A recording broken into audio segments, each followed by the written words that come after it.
sige lang sangyaw si Noah. Dinios gitaon siya sangyaw. Ug ang iyang mga sakop siyang panimalay, 7, siya may 8. Mo ang nakasuod sa ark.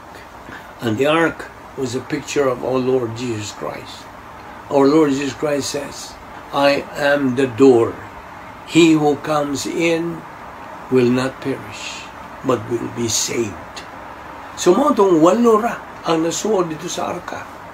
And they are the only survivors during the time of the flood. So mo kadto ang picture kadtong panahon na mao exactly karong panahon na. Mga katawhan karon, when they hear the gospel, what we are talking about karon, nagisgutan ini, they just ignore it. Hindi sila mutuo.